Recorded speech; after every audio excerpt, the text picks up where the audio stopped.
Boa noite, internet. Boa noite, Brasil. Eu sou o Cris Dias. No episódio da semana passada eu relembrei o S01E02, Você Não é o Seu Crachá.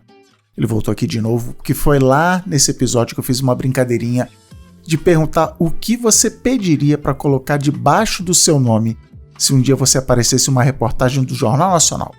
Ou de repente você já apareceu, né? Não sei, vai que... E assim, eu confesso que eu nem sei se o JN ainda faz isso de colocar fulana de tal, professora, mas essa linhazinha fala muito da nossa sociedade, de que não é suficiente você saber o meu nome, você tem que saber quem eu sou na já famosa fila do pão. Eu não sou qualquer um comentando que tá tudo caro, eu sou empresário ou dona de casa, é sempre isso, né? Tá caro, chama a dona de casa aí. A versão moderna dessa linhazinha hoje é a microbio do LinkedIn, né? Aquela linhazinha que fica também debaixo do nome. A minha em inglês, com muita pompa e gerada com a ajuda do ChatGPT é, deixa eu dar um Ctrl+V aqui, socorro, Founding Father at Ampere, e mais um monte de buzzword, porque é isso, no futuro todos serão founders por 15 minutos, nem que seja founder de MEI. Eu sempre tive dificuldade de escolher o que seria essa minha descrição do Jornal Nacional.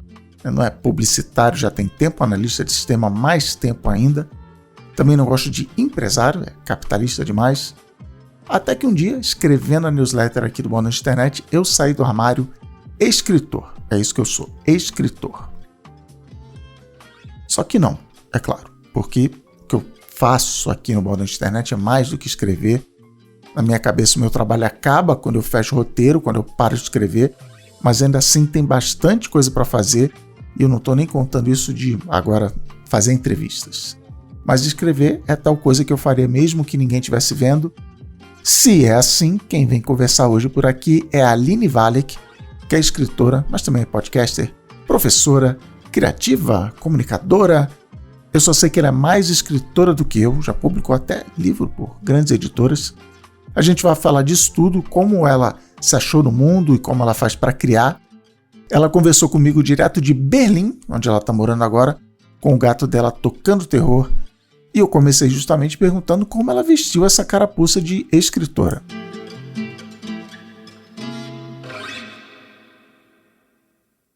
E sempre tem esse dilema, principalmente entre mulheres, né? Ai, mas eu nem sou escritora, eu escrevo de vez em quando, mas não, longe de mim, querer me apropriar desse título. E já eu vi esse título, né, ali dando bobeira, fui lá, peguei pra mim, ninguém bateu na minha porta, FBI, CIA, e veio, como assim, você quer se dizer escritora? Então tem várias, vamos dizer, marcos, né, que as pessoas usam. Ah, mas eu não posso me dizer escritora porque eu não ganho dinheiro com isso. Primeiro, ninguém ganha dinheiro com isso, realmente. Sim, Então, se vamos for esclarecer parte isso. daí, nem os grandes escritores poderiam ter se dito escritores, né? Porque muitos morreram assim na pobreza, né? O que é uma história também péssima da gente vangloriar, né? Mas aí, é ter livro publicado, quando? É por uma grande editora, independente? Sabe que isso foi uma coisa que eu ouvi muito. Teve em São Paulo, no ano passado, um grupo de escritoras convocou todas as escritoras de São Paulo para fazer uma foto na escadaria na frente do Pacaembu. Só que apareceu tantas mulheres escritoras. Nesse dia, eu acho que estava rolando uma feira do livro ali na frente, que tiveram que abrir o Pacaembu para a gente tirar foto lá dentro. E isso, no Pacaembu, acho que ainda está em obras, né? Então teve maior esquema de ter que conseguir autorização com a prefeitura, demorou super, a gente encheu quase uma parte da arquibancada, né? Uma seção da arquibancada inteira de escritoras que vivem em São Paulo, que estavam disponíveis naquele dia, muitas não foram. E eu ouvi muito, conversando com as escritoras aquele dia, tipo, mas será que eu sou escritora? Será que eu poderia estar aqui? Porque eu publiquei só na internet? Eu só tenho um blog? Então essa é uma questão, assim, muito comum. E eu mesma estava me perguntando, será que eu posso ir esse dia para tirar foto? Porque, assim, tudo bem, eu tenho um livro publicado, mas eu não, sei lá, eu não sou uma escritora super famosa, super conhecida, que ganha prêmios, que está nos jornais. Será que é para eu estar nesse dia? Então todo mundo se sentiu um pouco fora de lugar. E eu acho que ser escritora acaba tendo um pouco essa sensação sempre, né, de você estar meio que fora do lugar. Não só por você acho que principalmente por você ser artista e você.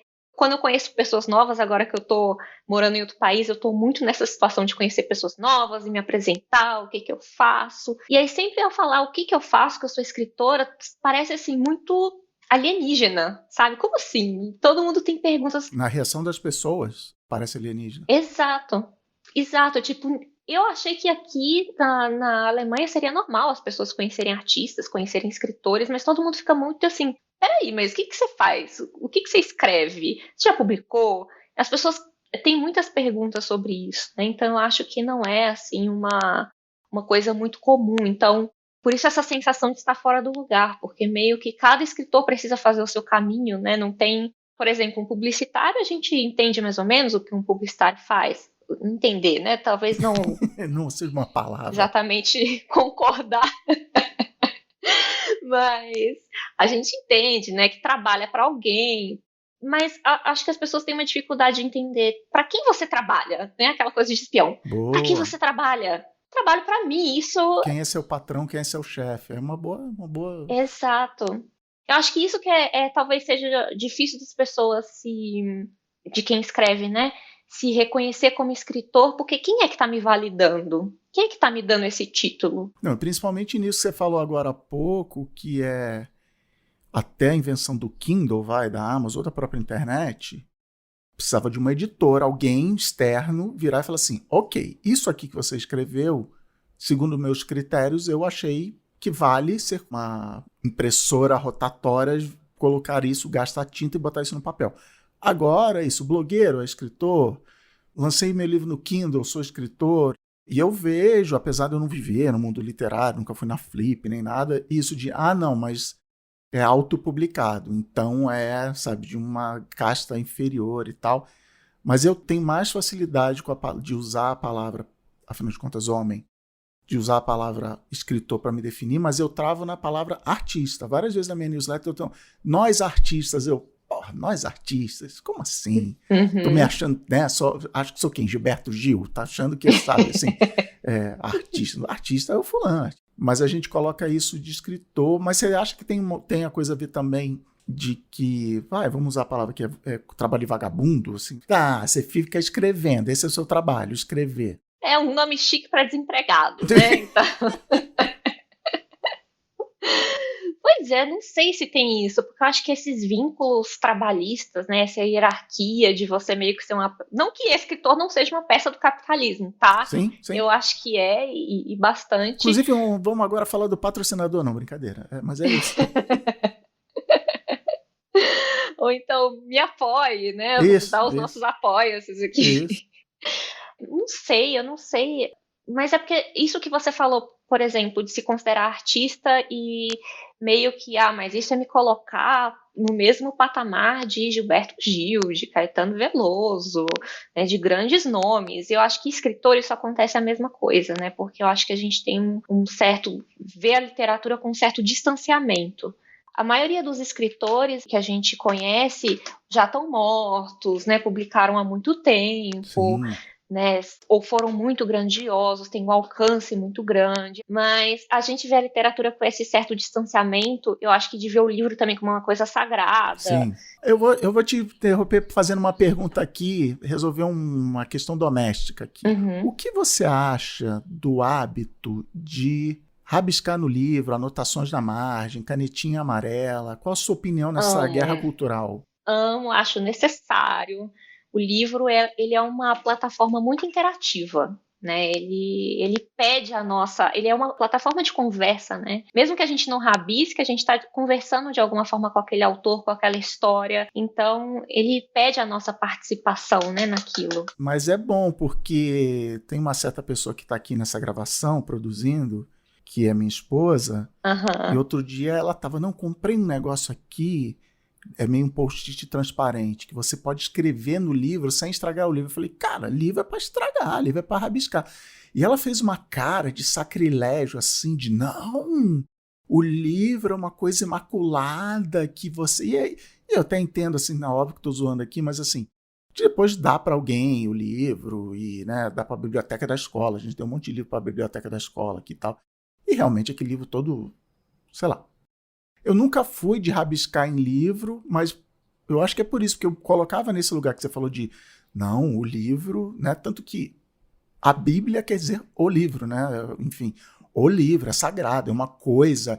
E, portanto, se é sagrado, quem escreve esse livro é alguém especial, é alguém que merece, né? E não é qualquer um, não é? Como assim você é Exato. escritora? Escritora é ser outra Exato, coisa. tem que ser um gênio, né?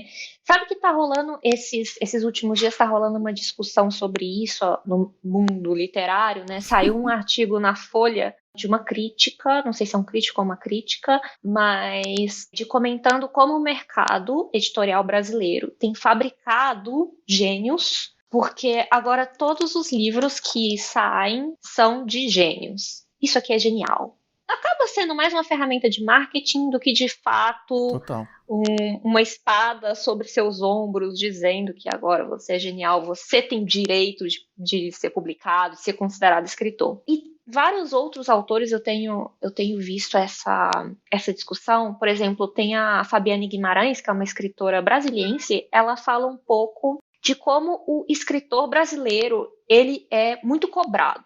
Né? Então, o escritor brasileiro ele não pode ser um escritor ok, ele não pode ser um escritor mediano. Para ser um escritor Legal. brasileiro, você tem que ser excepcional, você tem que ser genial, você tem que ser best-seller. E eu acho que isso coloca aí uma barreira. Não necessariamente, porque aí o Paulo Coelho é best-seller, não, mas também não vale. Mas ele não é Porque genial, é porque ele é isso. para as massas. Então, assim, surgem vários obstáculos que, no final das contas, ninguém é escritor, então. Porque se nem Paulo Coelho pode ser considerado escritor, porque então quem pode, né? Então, se ninguém pode, então todo mundo pode. E eu acho que esse vício, essa mania por gatekeepers, né? Eu Sim, acho que a sim. gente está mais interessado em prestar atenção ou eleger gatekeepers do que fazer arte, do que, enfim, inovar ou desenvolver, nos desenvolver culturalmente. Ou botar as ideias, tirar as ideias que estão presas aqui dentro e fazendo barulho e botar para fora. Às vezes é tão simples quanto isso, assim. Mas deixa eu te Exato. perguntar, e aí isso que você está falando me lembra de uma outra coisa que tem outras camadas nesse gatekeeper que você falou, que é caixinhas. Então, assim, Exato. é autora de ficção, é Uhum. ensaísta, é colunista, é, sabe, entrevistadora. E você está certíssima, você escreve, não ficção, quase um diário na sua newsletter, falando inclusive da sua mudança para o exterior. No seu podcast você faz uns ensaios meio históricos, meio viajante, meio boa noite internet e tal. Por outro lado, você tem livros de ficção publicados. E aí a pergunta é, como você se define no geral e no específico da ficção? Porque eu tenho aqui um abre aspas para botar você botar na orelha do seu próximo livro, a maior autora de ficção especulativa do Brasil da nossa geração, travessão Daniel Lameira. Daniel Lameira declarou que você é a maior autora de ficção especulativa do nosso Brasil. Como é que você se vê, teu estilo, em que caixinha você se bota, independente que os outros botem, do Lameira, onde você se bota? Olha, Lameira é muito generoso, né, em primeiro lugar. Senti até o peso de uma grande responsabilidade agora sobre meus ombros que você trouxe para mim. É... Mas sobre gênero, é muito interessante porque por mais que eu escreva bastante ficção científica, eu não gosto de me colocar em caixinhas. Eu acho que para quem cria, para o artista ver o gênero que está criando, não sei, pelo menos para mim, é mais limitante do que libertador. Porque a partir do momento em que eu for pensar, beleza, eu sou uma escritora de ficção científica. Isso aconteceu quando eu escrevi o meu segundo livro, Cidades a Fundo em Dias Normais, que eu entrei numa crise, porque o meu primeiro romance poderia mais ou menos ser considerado ficção científica, mas não completamente. Mas ainda assim foi publicado dentro de um selo de ficção fantástica, né, de ficção especulativa. Já o meu segundo livro tem alguns elementos fantásticos, mas não é nada ficção científica. Então, nesse momento, eu entrei numa crise. Será que eu estou fazendo algo errado? Tô traindo meu público? será que eu teria que me manter nesse nicho e só escrever ficção científica? Mas eu estava vendo um vídeo ontem do David Lynch, trechos, assim, cortes do David Lynch falando, e ele fala que as ideias você capta como se estivesse numa pescaria, né? Você está pescando, de repente, você pescou uma ideia. E aquela ideia, às vezes, pode não ter nada a ver com o que você estava fazendo anteriormente, né? Então, eu gosto também de receber as ideias de uma forma muito aberta, né? Eu estou mais interessada em contar a história de personagens, e esses personagens, eles podem estar em arranjos muito diferentes, mas talvez pelas minhas referências literárias, por eu gostar muito de quadrinhos, eu ter lido muita ficção científica, eu acabo indo mais para esse lado, né, do absurdo, por ser brasileira também, a minha referência, histórias absurdas, eu tô Absurdo. competindo com o noticiário, sabe? Eu tenho que ser mais doida do que as notícias. Então, eu acabo não querendo muito me encaixar em alguma coisa, porque eu acho que não cabe a mim definir o que eu escrevo, cabe a mim escrever. Então, cabe a quem definir. É a editora que vai colocar isso num selo, a livraria que vai escolher em qual prateleira ela vai me colocar. Quem vai definir são os acadêmicos que podem querer se interessar pela obra e vão, enfim, eles têm já um olhar mais pro gênero, um olhar mais histórico. Então são essas pessoas que vão colocar etiquetas, né? O meu trabalho não é criar etiquetas, eu acho que ia ficar muito, eu ia enlouquecer se eu fosse pensar eu sou isso. E eu acho que isso é uma característica da produção artística ou de conteúdo do meio digital, que eu acho que eu tenho visto muito no Instagram também, não sei se em outros meios é assim, mas que é, uma pessoa faz sucesso com um tipo de vídeo, e de repente o perfil dela vira uma variação daquele vídeo em outras situações, mas Sim. é aquele tipo de vídeo. A pessoa fez sucesso fazendo dancinha. Ela vai, todos os vídeos são ela fazendo dancinha. Fez sucesso com um vídeo falando como seria se o português fosse falado como o inglês. E aí todos os vídeos são daquela Parte 2, forma. parte 3, parte 4. Que é isso, até uma coisa que eu ia te perguntar. Como você lida com feedback e reação do público, assim, a galera gostou, por exemplo, agora você está fazendo uma série sobre, você é transmídia em todos os seus pontos de contato midiáticos, sobre aprender uma nova língua porque você se mudou para a Alemanha. E a galera, legal, comenta, eu também, passei por isso, vou dar uma dica, sei lá. Isso entra na tua cabeça de jeito consciente ou não, de que eu preciso produzir mais conteúdo com isso? Como é que você lida com essa caixinha que as pessoas vão te empurrando, a prateleira da livraria que vão te empurrando? Sim. Eu acho que tem uma pressão, né, eu acho que é muito mercadológica também, de você produzir em série, você produzir de forma industrial o mesmo, daquela mesma coisa. Mas eu tento deixar vir meio que naturalmente, né? Então, eu quero escrever sobre a Alemanha no momento, eu vou escrever, mas eu não vou me tornar uma blogueira sobre a cultura alemã. Eu não quero ficar presa nesse tema. Mas, inevitavelmente, eu vou acabar trazendo alguma coisa, né? Alguma coisa sobre isso. Da mesma forma, por exemplo, já me perguntaram: a Alemanha vai influenciar o seu novo romance? E eu diria que não, porque está se passando no Brasil. Não sei, eu também não sei em que nível essa influência se dá. É inevitável essas influências acabarem contaminando a gente, mas eu deixo visto de uma forma muito natural, né? Eu não penso, eu vou fazer agora vídeo só sobre isso, né? Até o meu próprio podcast, cada temporada eu queria olhar para um lugar Tamo diferente, junto. né? É até difícil. Eu entendo muito, muito o que você fala agora, porque eu não sei direito explicar sobre o que é o meu podcast, a não ser, sei lá, linguagens e tentar decifrar o que é humano. Então é o mais geral do geral, que é sobre tudo, é sobre arte, sobre ciência, sobre história, é sobre o que me interessa. Então, em cada temporada também, eu tento olhar para uma coisa diferente.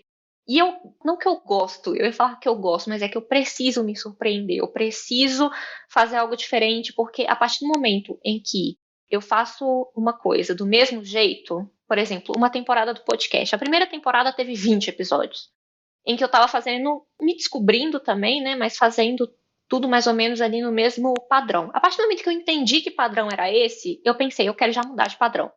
Então, na segunda temporada, eu tentei fazer diferente. Então, intencionalmente, eu quis fazer diferente daquilo que as pessoas já estavam gostando.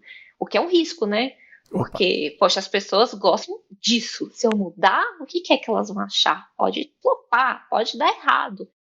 Mas eu ficar fazendo a mesma coisa sempre, eu acho que eu perco o tesão, assim, de. Porque meio que eu já decifrei o padrão, beleza, eu já entendi esse padrão que eu tô fazendo. Agora eu quero tentar explorar outros padrões, né? Então, até em cada romance, eu sinto que eu preciso de um narrador diferente, de uma linguagem diferente. Então, cada romance, que é terrível também, né? Porque eu poderia muito bem seguir as fórmulas. Eu não sei, eu tenho algum problema na o cabeça. próximo mistério que o detetive vai desvendar e beleza. Mas é porque eu Parte 2 preciso. é o Código da Vinci, o Código da 22, o Código da 23 e assim vai. Eu poderia fazer isso. Eu sou trouxa de não fazer isso, né? De trabalhar mais em cima de um padrão que é mais seguro, é mais confortável. Eu tenho que, cada romance, eu tenho que reinventar o universo do zero, né? De repente, eu tenho que reaprender português. Então, assim, eu começo meio que do zero em cada coisa que eu faço, o que é angustiante, mas ao mesmo tempo é o que me motiva.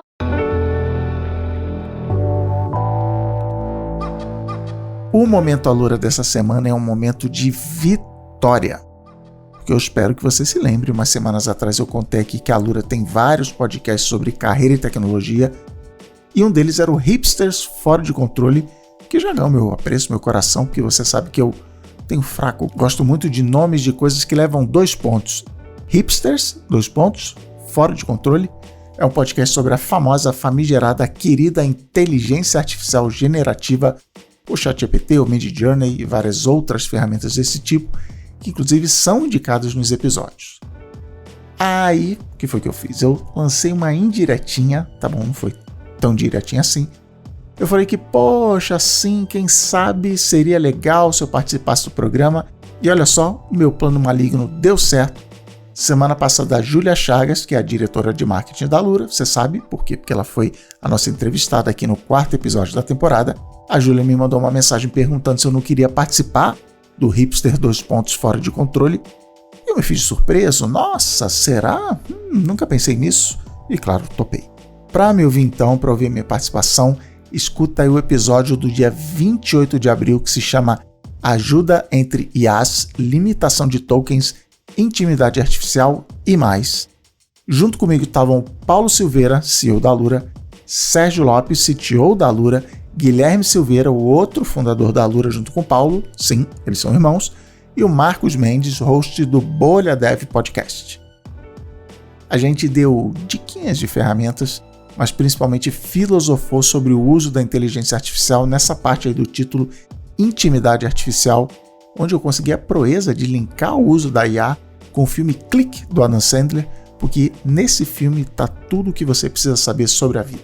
O Hipsters Fora de Controle fica dentro do feed do hipsters.tech, é só procurar aí no seu app de podcast, já segue o feed todo aí, ele é um dos vários podcasts da Alura que, você sabe, é a maior escola online de tecnologia do Brasil, e para ganhar 10% de desconto lá, tendo acesso a todos os cursos por um preço fixo, acessa aí alura.com.br/promoção/boa noite internet. Bom, bora voltar para o papo com a Aline. Mas deixa eu te perguntar o que nos trouxe aqui, seu processo criativo. A gente tem muita gente no Boa Noite Internet que tem, por exemplo, ou galera que está saindo da faculdade, ou galera que está pensando em mudar a famosa, como é que é, transição de carreira e tal. Então a primeira pergunta para eu te fazer em cima disso é: você se formou em algum famoso, fez faculdade de quê? Qual é a sua formação? De onde você veio? E por que isso, ou se isso, acabou sendo importante para você, ou se foi uma grande perda de tempo? Eu fui publicitária, então eu me formei em comunicação social. Ah, você se formou em comunicação social, legal. Eu me formei em comunicação social para publicidade. Não me arrependo, por mais que assim tenha sido muito difícil trabalhar com publicidade, mas eu aprendi muito.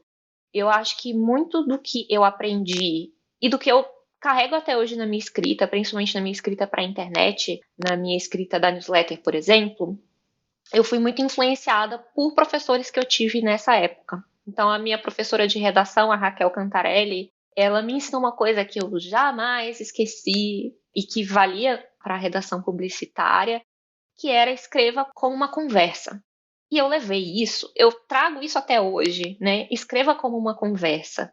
E claro que na publicidade essa conversa é meio que para te vender uma coisinha, mas isso cria uma conexão com o leitor, né? Você consegue transportar o leitor para dentro da sua história, você consegue fazer o leitor se identificar com algo. Nossa, mas parece que ele está falando para mim, parece que ele está falando sobre a minha vida. Então, isso é uma conversa, né? E eu acho que a conversa também, ela parte do princípio de você expor as suas vulnerabilidades. Então, de você enfim, se expor às suas fraquezas, às suas falhas, à sua humanidade, que você não é perfeito, né? E tipo, tamo junto, tamo do mesmo lado. Então, muito mais do que uma técnica persuasiva. É o que eu gosto de falar de você não tá maluco sozinho, é a minha expressão, como eu descrevo a internet e o ato de escrever, mas a internet em geral. Você não tá maluco sozinho. Amo, é exatamente isso, é exatamente isso. Então, foi uma coisa que eu aprendi na faculdade e que eu levo, assim, como uma regra de ouro da minha escrita. Escreva como uma conversa. Mas aí, como eu tinha, como eu tinha blog desde sempre, eu escrevia histórias, eu escrevia ficção, escrevia contos. Então, eu já tinha uma certa produção constante enquanto eu trabalhava, fazia roteiro, de varejo, e aí, enquanto isso, estava contando minhas historinhas aqui. Então não foi assim, do dia pra noite que eu, virei escritora. Mas aí eu gostava de fazer conteúdo e foi o que me permitiu viver de freela e fazer conteúdo. E aí, quando eu me mudei para São Paulo, eu acho que a chavinha virou, porque eu estava em Brasília, que não tem, assim, um mercado, um cenário artístico. Talvez hoje tenha mais, mas na época não tinha muito espaço. Achava, não achava, mas enquanto isso eu estava ali escrevendo, continuando escrevendo no meu blog ganhou muita relevância no tempo, e eu fui convidada a escrever para a Carta Capital sobre feminismo. Então, ali eu meio que já virei Aline Wallach, assim, mas já era Aline Wallach antes, né, desde o blog, mas comecei a viver de ser Aline Verde, meu job é Aline Wallach. E aí comecei a vender os meus textos como Aline Wallach, não mais como aquela escritora fantasma, né? Aquela ghostwriter para marca. Agora, os trabalhos que eu vendia eram assinados. E a partir disso, comecei a criar a newsletter. E a partir da newsletter, foi tudo, uma coisa foi puxando a outra, sabe? Não foi uma coisa assim, de repente eu lancei um livro. Acho que cada escritor tem um caminho, tem uma forma disso acontecer. Mas no meu caso, foi graças à newsletter que eu publiquei no livro, porque uma das minhas leitoras trabalhava numa editora e na newsletter eu contava, eu estou escrevendo um romance, na época eu estava participando de uma maratona de escrita que chama NaNoWriMo, é National Novel Writing Month, que é no mês de novembro, que existe esse desafio de escrever 50 mil palavras de um romance em um mês, né, de um primeiro manuscrito. E eu estava escrevendo do meu primeiro livro, As Águas Vivas Não Sabem de Si, que na época, eu nem, assim, sabia que isso ia virar um livro um dia, eu estava querendo só escrever algo mais longo, né? Foi a primeira vez que eu escrevi algo mais longo. E na newsletter eu compartilhava esse processo, né? Eu falava, nossa, eu tô na metade da meta, tô chegando lá, o livro é sobre isso, blá blá blá. E essa editora que me lia falou, deixa eu ver isso daí que você tá escrevendo. E aí ela leu, se interessou, contratou o livro, e aí eu cheguei nesse outro degrauzinho, que eu não vou dizer que é o degrau definitivo, né? Mas esse outro degrauzinho de ter um livro publicado numa casa editorial muito grande, muito respeitada no Brasil, que é a Rocco. Então, isso já foi um outro passinho, né? Mas aí você escreve um livro, será que eu consigo escrever outro, né? Essa foi sim, sim. a motivação. E aí eu tô nesse grande esquema de pirâmide, que eu não consigo mais sair dele, que é escrever um livro, depois outro livro, depois outro livro. A pergunta curta e grossa. Então, se é tudo isso, como você paga seus boletos? Como é que você não precisou voltar a trabalhar em agência? Como você, enfim, como é que você transforma isso no famoso business? Acho que foi a partir do momento que eu entendi que eu não podia, se eu não tenho um trabalho assalariado, eu também não posso pensar em ganhar dinheiro mês a mês, né? Eu preciso ter uma visão mais ampla, que para mim é muito difícil, sou uma pessoa muito ansiosa, muito dramática, mas de tentar ver as coisas mais a médio prazo. Então, por exemplo, eu não vejo muito em relação a salário, eu vejo em relação à renda anual, né? A renda que eu... Porque, assim, é muito instável. Tem meses que rola muito trabalho, tem meses que não rola nada. Então, eu preciso ir me balanceando por essa média. E aí, outra coisa que eu aprendi foi a trabalhar como um polvo, né? De ter vários braços, várias rendas diferentes, para justamente quando não são todas as rendas que são constantes, então uma vai segurando a outra. Eu acho que a mais importante para mim no momento, e talvez seja um pouquinho de jabá, mas é o meu Apoia-se, que Sim, são os sim. meus leitores maravilhosos, super generosos, que permitem que eu continue a escrever, apesar desses longos períodos de não ter trabalho, ou ter trabalho e demorar 90 dias para pagar. Isso acontece muito. Opa. Então, permitem que eu tenha esse respiro, né? Eles me dão assim, eles permitem que a minha cabeça fique fora da água, pelo menos. Então, é essa ajuda constante que me mantém navegando aos poucos. Mas fora isso, quais são os outros braços do polvo? Você falou, tem mês que não tem nada, o que é? Que tipo de coisa que você faz? Eventos, cursos, encomendas, né? Trabalhos, contos, que eu tenho gostado mais de fazer. Então, esse tipo de trabalho. Então, seja com a minha imagem, acho que o único que eu não faço mesmo é publicidade, né? De, sei lá, de ser garota De propaganda, não publi, sei famoso se. publi no De seu... famoso publi. Eu acho que é o único que não faço, mas fora isso, curso, evento, enfim, tem o curso da doméstica também, se Sim, inscreva. vamos falar desse E, curso daqui. Em instantes vamos falar desse curso. sim, então eu tenho que me desdobrar, tentar me desdobrar o máximo possível.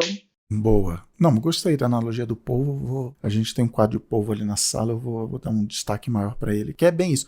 Mas eu não só entendo e concordo, como também compartilho com você os números, que eu chamo Boa Noite Internet Gold, porque eu sou muito ruim de dar nome para as coisas. Mas é isso, a patronagem, a galera que apoia financeiramente aqui. Eu achei legal que no fim do seu podcast você fala, vocês são maravilhosos. E eu fico meio assim, pô, mas não é meio truque psicológico eu falar para as pessoas, vocês são incríveis, vocês são as melhores pessoas do mundo. Então eu falei, não, beleza, a Aline fez, então eu vou fazer também. Então tá tudo certo. Mas sobre os Valekers, que é como os meus Legal, apoiadores se seu fandom. autodenominam, meu fandom, eles são realmente maravilhosos, eles sabem disso. A gente tem um grupinho no Zap que eles assim criaram um clube do livro, eles se encontram, eles me dão ideias, Sim, inclusive, de sim. temas. Então, assim, eu sou puramente gratidão, eles são muito incríveis. Teve uma época em que eu tava muito mal, assim, tipo, tava afundada no vale da desistência. Eu não tava vendo mais sentido de continuar a escrever newsletter. Enfim, eu super desabafei sobre isso com eles, porque afinal eles também financiam o meu trabalho, né? E eu precisava de um tempo. E assim, não só eles entenderam, como eles me mandaram uma cesta de presentes, com flores, com chocolates. Então, assim, eu fiquei. Eles são incríveis mesmo. Eu não tenho assim palavras para agradecer essas pessoas que me ensinam muito também, não só dão ideias, mas eu observando eles conversarem e como eles conversam também de uma forma muito gentil, muito generosa ao compartilhar referências, eles também me ensinam muito, porque eles são de áreas muito diferentes. Eu tenho apoiadores que são pesquisadores, professores, artistas, escritores, editores, então eu aprendo muito também com eles. É realmente uma conversa. Você tem coisas que você publica que para alguém ler precisa pagar, desde o seu grupo que você acabou de citar, dos Valekers, até um livro que eu vou na livraria e vou comprar. E você tem, por exemplo, a sua newsletter é grátis, você tem um podcast, você tem uma quantidade de conteúdos grátis. Vamos pegar um exemplo prático. A tua newsletter ela é aberta. Isso. E aí você acabou de contar que você, aberta, portanto grátis, você só conseguiu ser publicada porque alguém lia a sua newsletter e falou assim, legal, vou te dar uma oportunidade de ser publicada. E aí isso, você até usou a imagem do degrau, você subiu o degrau na arquibancada do Pacaembu. A minha newsletter é fechada, porque aí eu tenho até uma relação até de trabalho assim. Cara, eu vou dar essa coisa legal que eu tenho para quem me apoia, para quem paga meus boletos e tal, então não vou liberar para o mundo. Então eu fico numa batalha interna de tipo assim, só que eu sei que se eu botar a newsletter grátis ou publicar no LinkedIn, ou seja lá o que for, eu estou aumentando a minha audiência, mas e daí? Se isso não vira dinheiro, você tem algum raciocínio em cima disso, um plano de negócio, ou você na hora decide? Como é que você decide o conteúdo que vai ser aberto e o conteúdo que vai ser fechado? Sim, isso é um impasse para mim, porque eu gostaria de ser remunerada, né, pelo trabalho que eu faço. Eu acho que eu Né? escrevo uma newsletter muito boa, que as pessoas sempre são tocadas ou conhecem coisas novas. E não sei se tem um pouco, talvez, de não síndrome de impostora, mas de uma certa humildade, de nossa, mas eu não vou cobrar. Imagina se eu vou cobrar, eu tô pegando no boi. Sabe, conhece essa expressão mineira, mineirês? Não. Eu estou pegando no boi que as pessoas estão me lendo. Eu tô, assim, eu devia estar.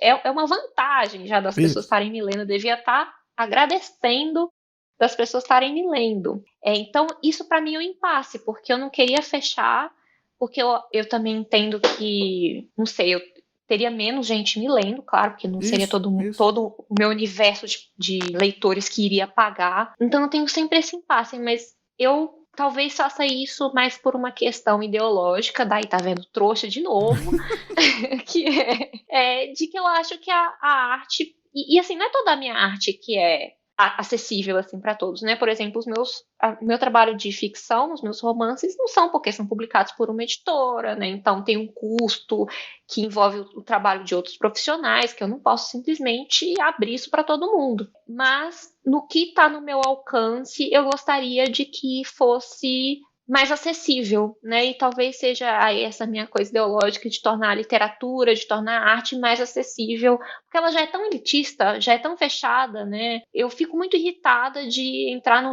E por mais que entenda também, né, que alguém precisa pagar as contas, né? Não existe almoço grátis, mas de tentar ler uma crônica no jornal, um artigo de opinião e lá, me deparar com um Sim. paywall. Embora um jornal também fature com publicidade, né? Mas, enfim, esse ainda é um impasse para mim, né? Então, eu, por enquanto, é um conteúdo que está aberto e que eu gostaria que ficasse aberto o máximo possível, e só está aberto porque tem leitores apoiando, né? Agora, se eu tivesse menos apoiadores e eu não conseguisse pagar minhas contas do mês, aí talvez eu considerasse fechar, né? Então, talvez para trazer pessoas que não apoiavam para passar a apoiar. Mas é muito difícil isso. Eu gostaria que circulasse o máximo possível, né? Que as ideias pudessem circular o máximo possível e eu tentar proteger esse mínimo cercadinho que eu tenho desses tentáculos aí do capitalismo.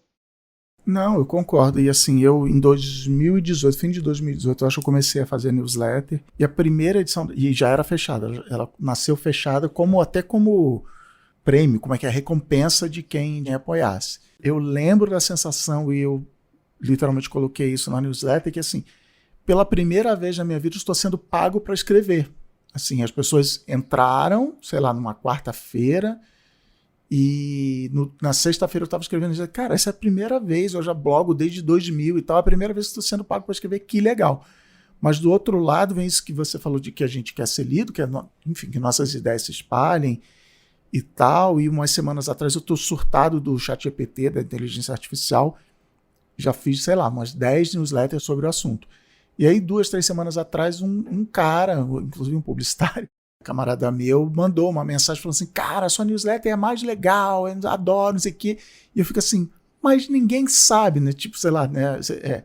Tem aquelas centeninhas de pessoas ali que sabem e aí eu fico assim, espalhem, digam que a newsletter é legal, mas não é assim que funciona, enfim, mas eu fico nessa mesma luta que você está escrevendo de que, não, legal, se uma quantidade suficiente de pessoas apoiasse, eu liberaria a newsletter, porque aí, beleza, os boletos estão pagos, eu fico, eu concordo com você, meio coisa de artista, assim, não, a informação merece, e de artista dessa geração de internet, né, que nasceu lá, que viveu no mundo sem internet e de repente começou a viver no mundo com internet, somos a última geração a ser assim, e falar a informação tem que ser livre, viva o livre circulação e tal, mas boletos estão aí.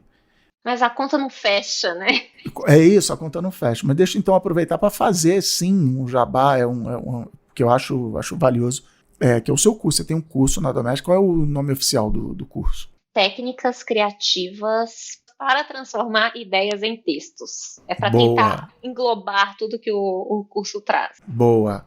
Então, Vou começar pela pergunta que é praticamente de coach, que é como você define criatividade, porque é uma coisa muito, você vê em todos esses cursos de criatividade, todo mundo é criativo, até em agência de publicidade, né? Todo mundo é criativo, as ideias podem vir de qualquer lugar, e do mesmo jeito que a gente falou lá no início, que não sou escritor, não sou artista, tem um monte de gente que fala, não sou criativo. Então como é que é, se também falamos de caixinha, como é que é a tua caixinha do que é a criatividade? Da mesma forma que eu acho que o escritor é glamourizado, não, eu escritor, acho que o criativo também é, né? Se vê o criativo como artista e às vezes equipara-se artista a celebridade. Então, se você pensa, não, essa pessoa não é uma celebridade, então ela não é artista, as pessoas acham que é a mesma coisa. Então, se eu não sou artista, eu não sou criativo.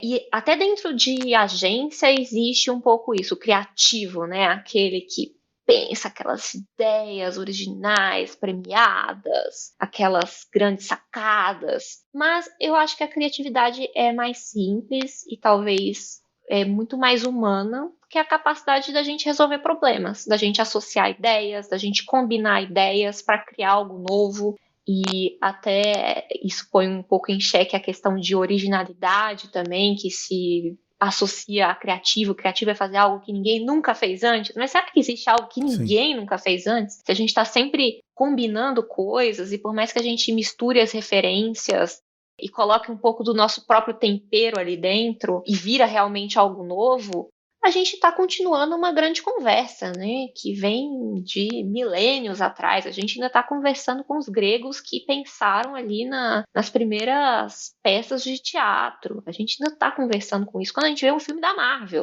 Então, por exemplo, né? Então, acho que a criatividade, ela é muito mais chão. Ela é muito...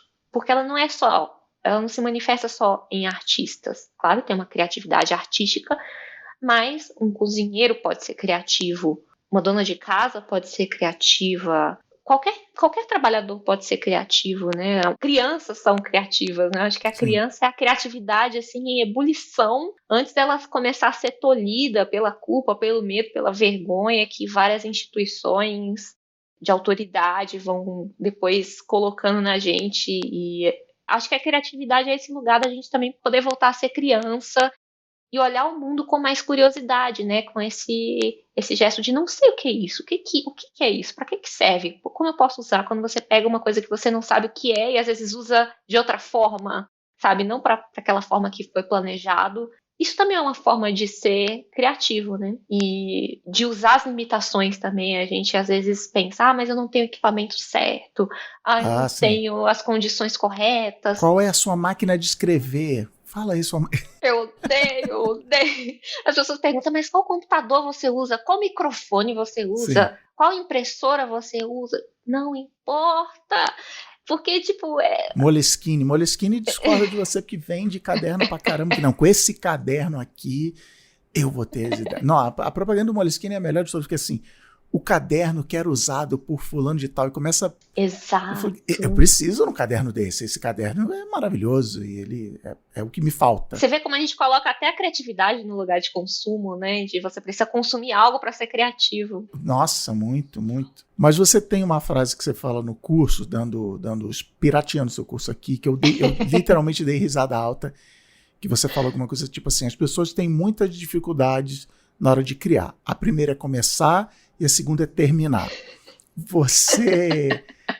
Existe esse lugar... Que eu gostei dessa discussão que você acabou de fazer, e a palavra que me vem à cabeça quando alguém encara a criatividade do jeito que você falou, que é o jeito que eu encaro, é ofício, né? Criatividade, ou escrever, ou pintar, ou compor uma música, é ofício, não é um lampejo divino e tal.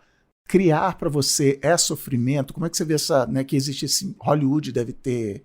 reforçado isso do criativo sofrimento, eu preciso, ou alcoólatra, ou, né, como é que é essa relação criar, até que você falou agora há pouco, você estava no vale da desistência e tal, como é que é o sofrer no ofício da criatividade para você? Eu gostaria de dizer que isso é um grande estereótipo, que o artista não precisa de sofrimento para trabalhar. Eu acho que realmente o artista não precisa de sofrimento para trabalhar, você pode se divertir com o que você faz.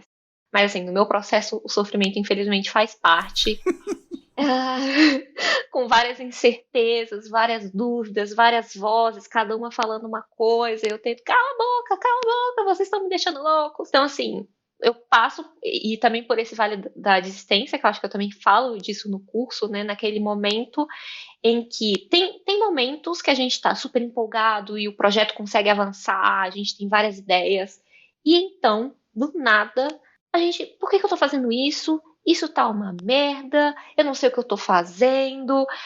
Tem até o meme da menina que tá fazendo um trabalho de escola e começa a rasgar. Eu gastei o dinheiro da minha vida aqui pra fazer isso, e ela fica muito irritada. Eu me sinto assim em várias etapas do meu processo, em que eu caio nesse vale da desistência. Mas a gente vai criando estratégias para sair do vale da desistência, porque ele é uma etapa do processo, ele é uma fase. Então, até tem coisas que, se a gente passar a enxergar como etapas, como fases, ter mais clareza disso, a gente entende que também a gente pode sair dele, né? Então, a procrastinação, por exemplo, é uma fase normal do processo. Você precisa se distanciar do que você está fazendo e fazer outra coisa, e lavar a louça, e passear com o cachorro, para até arejar um pouco a sua cabeça. O problema é quando você não sai da procrastinação e você não volta para o projeto. Mas se você vê como uma etapa que tem hora para começar, hora para terminar, então uma hora você anda. O vale da desistência é a mesma coisa. Claro que ele envolve talvez questões mais complexas, né, mais emocionais, né, de você entender. Eu fiz um masterclass da Margaret Atwood, que é uma escritora que eu amo. E acho que foi na primeira aula que ela já fala sobre. Eu tô pirateando aqui também a masterclass dela. Que ela fala sobre o bloqueio, né? Porque todo mundo fala, como vencer o bloqueio. E a gente vence o bloqueio a partir do momento que a gente olha de frente para ele. Por que eu estou bloqueado para fazer isso? E às vezes você tem que fazer uma investigação que não tem a ver com a parte técnica do trabalho. Não é que você não sabe fazer aquilo, não é que te falta um Moleskine para você terminar aquilo. Às vezes você está com questões pessoais, às vezes muito antigas, né? Às vezes o que você está fazendo é tão profundo e tão íntimo seu, que você precisa, às vezes, dar vários passinhos para trás e olhar para você mesmo e tentar se resolver em cima disso para você continuar avançando. E eu acho que o difícil de fazer literatura é que constantemente eu estou esbarrando em questões muito pessoais, em questões muito traumáticas, né, naquele nervo. Né? Por exemplo, ter escrito As Águas Vivas Não Sabem de Si, né, um livro que se passa completamente submerso, né, no oceano, isso escrito por uma pessoa que sequer sabe nadar, né? Então não é que eu amo aquela pessoa que, eu amo. Uma pessoa que é o estereótipo, nascida em Minas Gerais, que é o estereótipo da pessoa que não entende de oceano.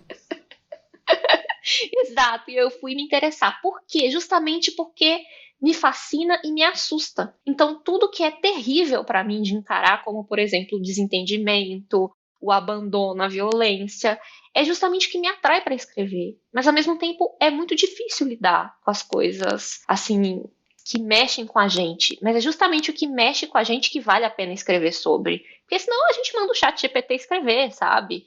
A gente tem que se jogar e expor as nossas vulnerabilidades e saber também que não vai sair perfeito, né? E isso é um dos pontos também que sempre me joga fazendo análise aqui ao vivo não, né? Mas com o Cris Dias, de quando eu me percebo no vale da desistência, também quando eu encaro algo que, opa, isso aqui, eu não sei exatamente como lidar com isso, né? Então eu acabo tendo que voltar a questões muito pessoais e talvez disso, de entender que, nossa, mas não tá ficando bom, não tá perfeito.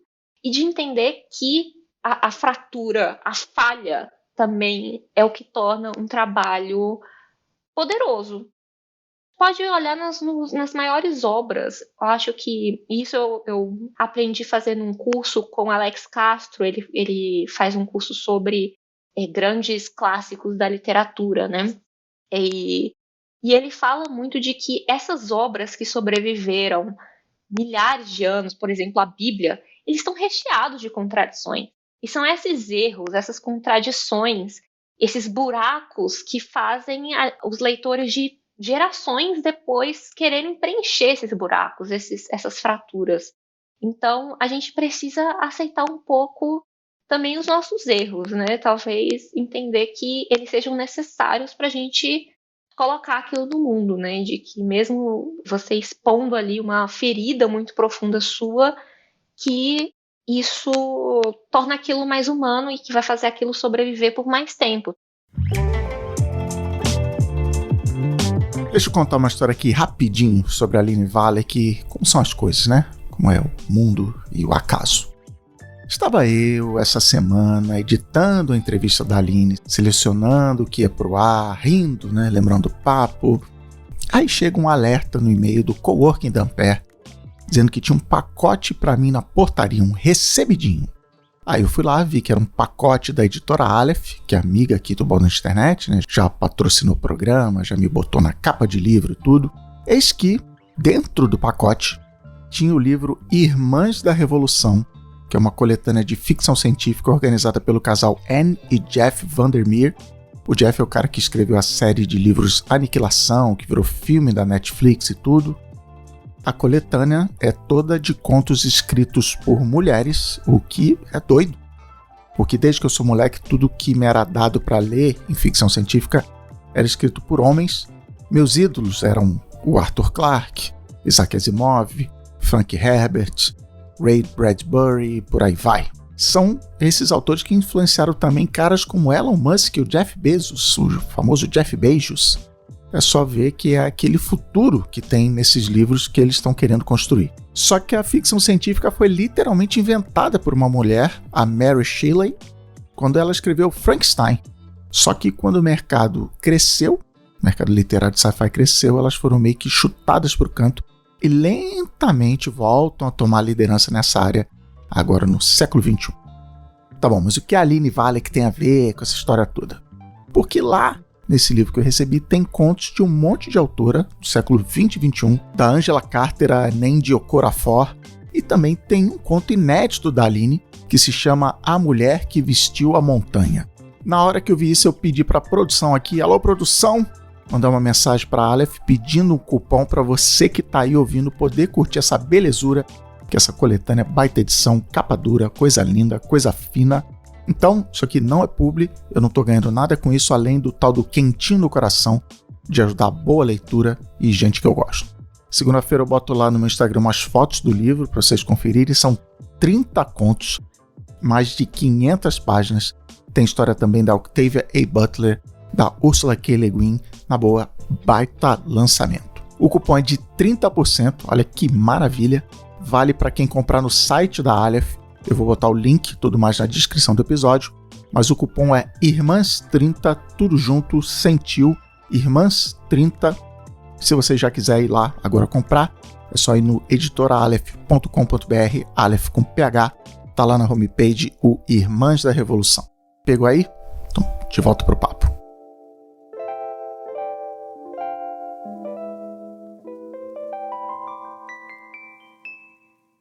Última coisa que está na minha pauta aqui, que foi o motivo de eu botar o teu nome na listinha de pessoas que eu queria entrevistar nessa temporada, que é a newsletter do Rodrigo, que você linkou na sua newsletter, que linkava para o seu podcast da Babilônia, que na minha cabeça, e aí mais uma vez eu repeti aqui, porque eu acho que o seu podcast parece muito com o meu, que você deixa para falar literalmente nos últimos minutos disso, que eu usei a palavra fama, né? E eu anotei no meu caderninho aqui, que não é Moleskine, é digital. Being in Japan, assim, essa necessidade de ser big, que aí você faz, não vou dar spoiler, talvez, crescer para o alto e não para os lados e tal. Porque falamos aqui de você ter um livro publicado pela Roku, de ter Patreon, Apoia-se, de pagar boletos.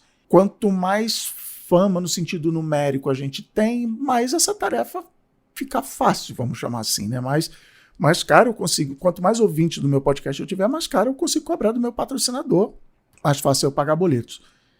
Como é que é a tua relação com isso de fama? Porque, por outro lado, você acabou de falar assim, cara, eu vou publicar o que eu tiver afim, e não me soa como papinho, porque assim, eu acompanho seu conteúdo. Você escreve, inclusive você para de publicar seu podcast não tem regularidade, enfim. Porque é isso, cara, eu vou fazer o que eu acho certo. Então, como é que é a sua relação com fama? Não sei se é a continuação da sessão de terapia que você falou, mas qual é a tua visão de fama? Minha relação com fama, péssima. Porque... Péssima, acabou esse é o fim do programa, obrigado, até semana que vem. Porque existe o que eu falei, né? Existe uma certa associação de artista com celebridade. Eu acho que a culpa é completamente da Rede Globo, que igualou, né, você ser artista com você ser conhecido por toda a massa, né? Por toda a população brasileira, que é muito difícil. Eu acho que só, sei lá, instituições que têm o alcance da Globo, por exemplo, de grandes veículos, conseguem isso. É muito difícil você ser conhecido num país que é gigantesco. O Brasil é muito grande, a gente às vezes não tem nem noção do quanto é grande o Brasil, de quanta gente tem no Brasil e quão diferentes são essas pessoas. E aí eu acho que talvez a gente tenha herdado, agora eu vou desde os tempos mais primórdios, hein? A gente tem herdado um pouco da cultura desde da colonização de ser o país de uma cultura só. Nós somos agora o país do café. Nós somos agora o país da soja. Nós somos agora o país do açúcar. Então a gente tinha um grande produto que a gente tinha que devastar uma quantidade de terra enorme para suprir uma demanda, exportar para a Europa e tudo mais. E eu acho que isso está se refletindo também no entretenimento, na mídia de massa, né? Se você não alcança uma massa gigantesca, milhões de assinantes, por exemplo, ou milhões de inscritos no seu canal do YouTube, você não consegue viver daquilo. Porque só começa, pensando agora no YouTube, né? Você só consegue monetizar isso minimamente se você tem uma escala de milhões, né? Você consegue ser remunerado de fato por esse trabalho. Da mesma forma, artistas, músicos, você tem que ser conhecido por um público gigantesco. Então fica uma corrida eterna pela fama. Tá aí um exemplo, talvez um programa de maior audiência, de maior alcance, que todo mundo comenta de todas as classes sociais, que é o Big Brother, que é pessoas hoje em dia não tão anônimas, né, mas que estão ali em busca da popularidade suprema. Quem é que é o mais querido de todo o Brasil? Não, é o Big Brother, é o exemplo que você falou, é famoso porque é famoso, assim. Exato. Agora tem, você falou, as celebridades que vão lá, mas é assim, eu vou pegar essa pessoa que ninguém sabia o que era e automaticamente, só por estar nesse programa, agora ela é famosa. E a piada do sonho de ser ex-BBB. Ninguém quer ser BBB, as pessoas querem ser ex-BBB, porque é isso, é a varinha mágica agora, plim, o plim-plim, olha, sem querer fiz o plim-plim de transformar a pessoa em famosa. Exato. Eu não acho que, por exemplo, a fama resolve os problemas. Por exemplo, se eu ganhasse uma escala assim de ter milhões de seguidores no Instagram, por exemplo, eu acho que isso ia ser uma dor de cabeça para mim. Porque a forma que eu gosto de me comunicar, eu gosto de responder às pessoas que me marcam, que estão lendo o livro, eu falo, boa leitura, o que você achou? Eu ia perder isso completamente, né? Claro que ia ser ótimo para os números, o número de vendas, mas também ia começar a atrair muito maluco, né? Aumenta a popularidade, começa a vir pessoas nada a ver, pessoas que, sei lá, te tratam estranho. Então eu gosto um pouco disso, de eu conseguir ter um certo... Não, controle eu não tenho, na verdade, controle eu não tenho de nada, mas eu tenho uma certa sorte, eu acho, de atrair essas pessoas que são super gentis, super generosas, super inteligentes. Eu consegui me relacionar com essas, né, e não ter tanto maluco, assim, atrás de mim. O que é um problema, eu acho, da fama. Então, acho que a fama poderia me atrapalhar, eu poderia acabar ficando muito focada nisso, na minha imagem, e deixar de lado a escrita, né, de deixar de lado a criação. Então, eu gosto de aproveitar isso a meu favor também, né, e de não ver o meu número como um fracasso absoluto, né, e de tentar sempre, claro que eu sofro por isso, né, de ver uma pessoa fazendo um conteúdo X e tem 1 milhão de seguidores, fazendo vídeo de, sei lá, de nada, da vida, de nada. E eu fico pensando, nossa, mas eu podia ter 1 milhão de seguidores. Será que eu podia ter 1 milhão de seguidores? Vou imitar essa pessoa aí, porque tá bombando, eu vou fazer Exato. E aí começa a gente ver um monte de coisa igual, de repente, né? E tá todo mundo falando igual e bebendo das mesmas referências. Eu vi que, por exemplo, você agora tá, não sei se você sempre fez, mas você tá fazendo umas experiências em vídeo e tal. Como é que você tá lidando com isso, já que, bom, eu sou escritora, sou podcaster, agora sou colunista também, agora sou videomaker, sou blogueirinha, YouTube, como é que você está se encontrando nesse meio aí? Acho que é uma coisa que eu tô percebendo em comum com você, que eu acho que a gente, acima de qualquer coisa, isso usando a escrita, usando o som, a gente é comunicador, a gente quer se comunicar com as pessoas. Então, talvez nem seja isso que eu ia te perguntar, eu lanço também com uma pergunta de volta para você, se vocês veem isso como uma busca pela fama, ou será que não é uma forma de você, vendo como o cenário hoje está estabelecido, uma forma de você buscar uma conexão, uma comunicação com as pessoas que te seguem? Se está todo mundo no Instagram vendo vídeo, será que você não consegue fisgar um pouco a atenção dessa pessoa, não pelos caçando os milhões de views, mas talvez caçando aquela conexão única e singular que você pode ter com, sei lá, e a gente pensa, a gente tem milhares de views lá, se você colocasse essas milhares de pessoas num auditório, nossa, ia ser muita gente. Sim, seria um baita auditório. Exato, mas aí a gente, pela comparação, vê mais, mas esse número não é nada, porque fulano conseguiu tanto. E a gente vai perdendo a noção da escala humana, né? Da conexão em escala humana que a internet tá. Não sei se esse barco já partiu, se a gente tem como ainda restabelecer um pouco isso do que a gente está tendo agora, né? Eu e você aqui, a gente está, claro, economizando muito em terapia, mas também aprofundando uma conexão que a gente já tem. Eu já ouvi os seus podcasts, você de agora fazendo o meu curso, né? A gente se seguindo nas redes sociais, te seguia no Twitter, até você sabiamente sair de lá e migrar para o Mastodon. Então, assim, a gente tá numa conversa que tá mudando de sala, né? Vamos dizer assim. Mas, de certa forma, a gente tem essa escala humana. Às vezes você é um viewzinho ali no Reels. Isso faz parte de uma conversa, né? A gente, talvez, isso claro que me angustia, né? De pensar em números, mas quando eu volto e falando aqui agora, me acalma um pouco de saber que a conexão está funcionando. A gente está conseguindo se comunicar, as pessoas estão prestando atenção no que a gente está fazendo. A gente precisa ter fé. Claro que é uma palavra muito religiosa, mas eu acho que não tem como fugir de precisar ter fé quando você está fazendo, principalmente quando você está escrevendo, porque você está ali lançando uma mensagem na garrafa, jogando no mar, e você tem que ter fé que em algum momento vai chegar para alguém que vai ouvir aquilo no momento certo, ou vai ler aquilo no momento que faz sentido para ela, e aquilo vai fazer um monte de conexões acontecerem dentro da cabeça dela, e isso vai ser passado adiante, adiante, adiante, num ciclo sem fim. Muito namastê, né? Mas eu acho que é o que me acalma, é o que me acalma quando eu penso, quando eu fico muito, enfim, pilhada nessa coisa de tem que ter mais, tem que crescer mais, tem que chegar em mais gente. E eu penso, cara, eu já tô chegando em muita gente. E o livro ensina muito isso, né? Porque o livro tem um outro tempo, que não é o tempo das redes sociais. O primeiro livro eu lancei em 2016, ainda tem gente lendo, ainda tá chegando nas pessoas, né? E ainda estou recebendo coisas sobre esse livro, então não acabou, eu não lancei, pá, acabou, tem que pensar no próximo, igual como se fosse um vídeo no YouTube que de fato você tem que lançar outro, porque senão você é soterrado ali pelo algoritmo.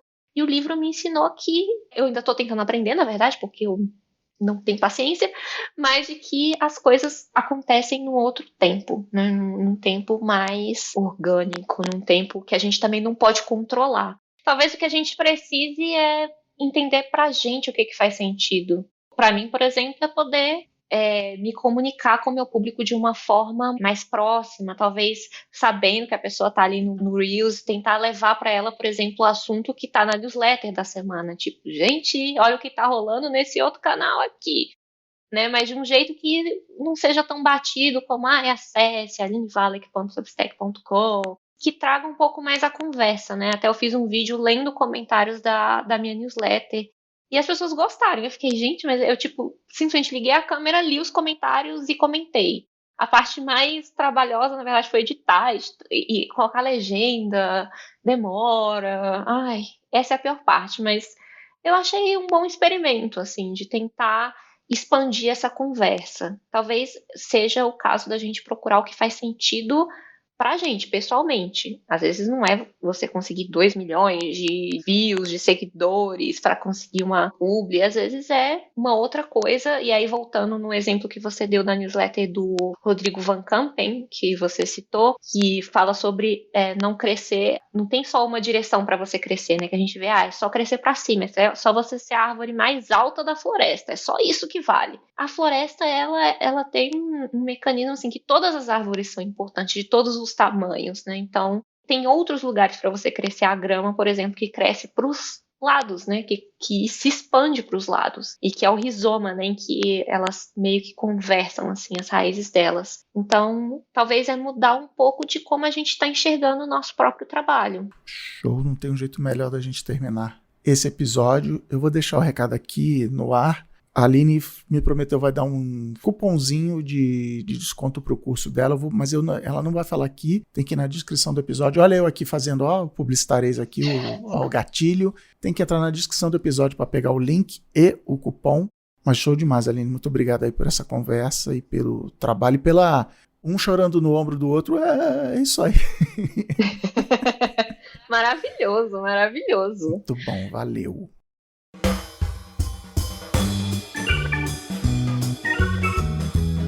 É isso aí, internet. Mais uma entrevista que eu saí muito feliz falando sobre isso, sem um tom irônico.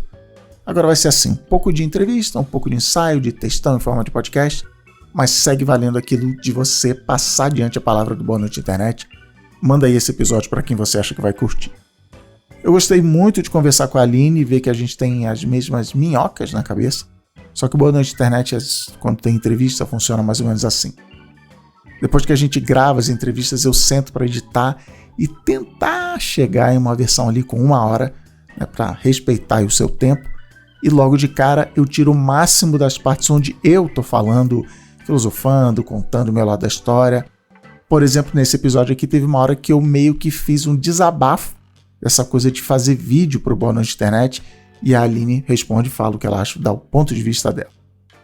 Mas, se você quiser ouvir a conversa toda, dá 1h30 de papo, tudo bem, porque a entrevista completa tá lá no feed secreto do Boa Noite Internet, só para quem é assinante, só para quem apoia o Boa Noite Internet, ajuda a gente aqui a seguir contando histórias no mundo de vantagens do Boa Noite Internet, que tem a newsletter semanal, tem mordomias lá no Discord, e tem não só conversa completa com a Aline, tem todas as entrevistas que já rolaram aqui, são 18 entrevistas, que não são só do podcast, não. Tem as lives que a gente fez ano passado no melhor Discord, não está disponível em lugar nenhum, então olha aí, periga ter Boa Noite Internet inédito para você ouvir. Você já sabe, mas eu vou repetir, porque eu aprendi o quê? Que na publicidade frequência é importante. Vai no boanoiteinternet.com.br/assine e vem para essa turma show que apoia a gente aqui, vem para o mundo de vantagens. Não tem cupom para o Boa Noite Internet essa semana não, quem usou. Tem cupom para o livro, que tem um conto inédito da Aline Valek, que nem você ouviu no break aí. E tem também o cupom para o curso da Aline na Doméstica.